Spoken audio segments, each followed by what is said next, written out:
So that's it. I hope it was easier than you thought. Here we are with the embroidery tutorial. I've already drawn my design on. Now we're going to take our embroidery hoop. You just need something that fits your design on and that also is not too big for the area that you're trying to attach it to. So you'll unscrew here. Then you're going to put a smaller hoop under the bigger one. Pops on top. Tighten the screw. If you have a very stretchy fabric, you don't want to pull too much like the cashmere sweater I did. I had to be really light touch with that one. It still has a little bit of stretch to it, but because I'm on the edge, I don't want to overstretch it. You're going to take your embroidery floss. To be honest, this is the hardest part about embroidery. So sometimes you'll see there's one end here and one end here. One of these will help it unravel really smoothly. So let's see if it's this one. I'm just going to hold this loosely and pull through. It's coming up without knotting, and you've got the right one. I'm going for about 4 feet because it's nice to have some extra. So I want a really delicate design. So instead of using this whole strand, which actually has 6 separate little strings, I'm going to separate 2 strands out. And the way to do that is just to pull it in like a Y shape very lightly. Okay, if you've gotten past that, you've honestly passed one of the hardest parts about embroidery.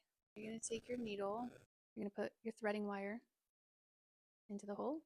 And now you have a big loop to thread instead of a tiny one. Put that through the wire, and then you pull this out and it'll thread in.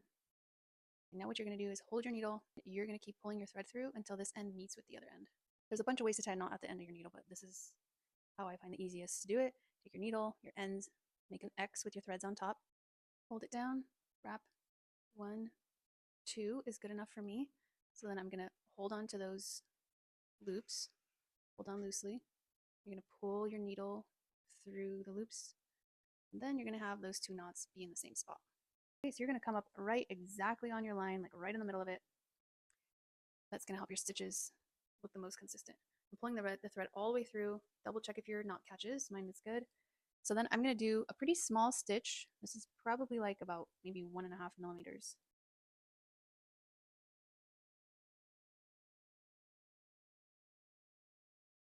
You'll notice I'm putting my finger in between the loop just to prevent any knots. Then you're going to tug again until it's all the way through. You don't want to tug so much that you pinch the fabric up like that. You definitely want it to look nice and tight on this end. So I've got 1 stitch in, so I'm going to go up from the back, but I'm going to go 1 stitch length ahead, right in the middle of my line. And I'm keeping my finger in between here, right, this finger, so that when I pull this through, it doesn't knot up. See? And once it's tight, I can feel that without seeing it, but I'm just doing it to show you. Pull it through. Again, just keep pulling until it's nice and tight. So now you can see I have my thread coming up here, but I have this gap. This is where the term back stitch comes in, and we're going to go backwards and connect it to the end of this stitch. You literally just go right down through the exact same hole. Through, you can roll this down. There you go. So easy. This is step 1. You're going to do the whole letter in whatever shape you're doing. One of my pro tips of having equal size stitches is you sort of got to just be measuring with your eye how much you have left and how many stitches can fit there. After this stitch is done, I'm eyeballing it. I probably should do 1, 2, 3 more stitches. If I were to just do 1 and then 2, those stitches are going to be much bigger than what I started out with. So you're sort of planning ahead each time you make a new stitch. So one thing about stitching on a bandana is that you do always have an exposed side, similar to if you're stitching on a blanket or a napkin, something like that. So for this, you just want to be a little extra neat on your back side because there's nothing to cover your stitches. We can see it's a nice straight line, nothing too crazy. But if I were to jump over and start my next line here, I'll have a big cross stitch here. So I'm actually going to go straight down, weave my thread through a little bit just to keep it nice and tight.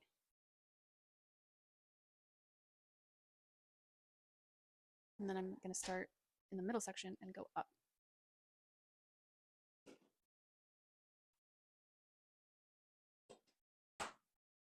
This line looks to me like I'm going to fit 4 stitches there. Now on the back side, I'm going to weave it a bit again. I'm going to come up again from the middle section. Same thing.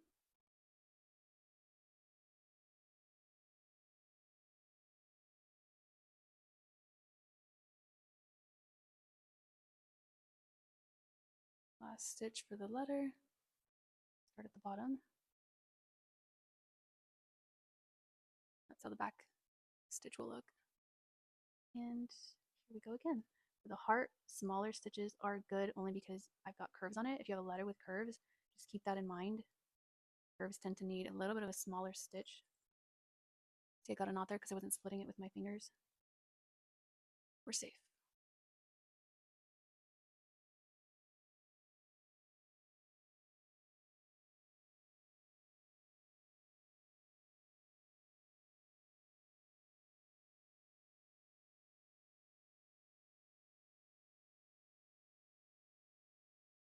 When I hit the end of that V, when I came up, I started on the next line and then connect down here.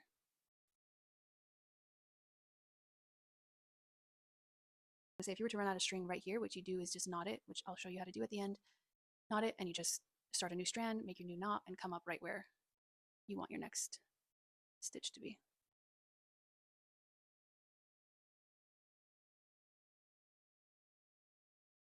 You're going to come up to your last connecting point.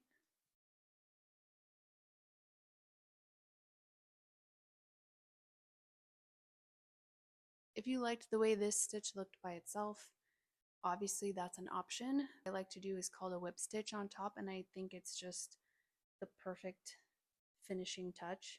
So I'm going to come up on the heart right to this V shape. What you're going to do is work right to left, as right is your dominant hand, or left to right. And you're going to stick your needle not through your fabric, but underneath a stitch. Going right to left here, not through the fabric, I'm just under the stitch. Pull it through, holding down my thumb just to keep it separate. Okay, so I'm going to do the same thing on the next stitch, right to left, pull your needle through.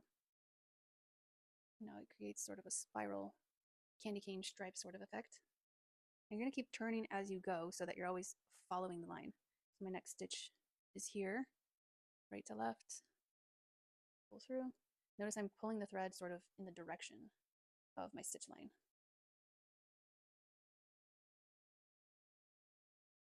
Left. Now that I'm done with the hard stitches, I'm just going to send it to the back, right in the same spot as where these stitches end.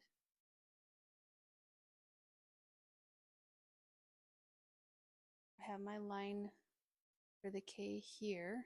I'm going to weave it through just so that it looks neat back here. Then we're going to come up at the end of this K, do the exact same thing all over again. It doesn't actually matter whether you start on the right or the left. You just want to stay consistent so that it actually gives the rope effect. For the other side now, I probably want to come up on this end since it's the closest, but I don't want to do a jump stitch. So I'm going to, on the back side, weave through here and then weave up and then come out through here. And same thing. Left. And you always want to pull in the direction of the line you're working on. And last one. That's it. Now we're ready to knot on the back side. You're just going to go right through at the end of this line. Pull it through. To knot this string, what you're going to do is just give your fingers a little bit of room. I'd probably give like a strong 2 inches. You're just going to split that open and do a double knot, or like a triple knot, which you can do one wrap. That's like a normal tie, but you can actually do 2 of these and pull it down tight. And then you can do that again, twice, 1, 2. If you have a loose woven fabric, you probably want to do more than that. I'll take my threading tool and poke it through something, anything you can poke it through, head like that. Then I'll put my strings through there and pull them through. And you just got a little bit more room, and you can do that as many times as you wanted to, but that's good enough for me. Just kind of helps them to lay more flat instead of sticking straight up like that first knot we had. You can loosen your embroidery hoop. If your ink is very visible, you can hit it with a steamer. I personally don't like to use an iron just because it can sometimes press this down and ruin that 3D effect, but if that's all you have, that's fine. Just turn up the heat and hold it really close and hover it over. Sometimes that is enough. And I think the back's pretty neat considering we've got, several different lines on here and we were able to keep it somewhat minimal on the back side. I hope that was easier than you guys thought. I hope you'd be willing to try it out and make someone something handmade this year.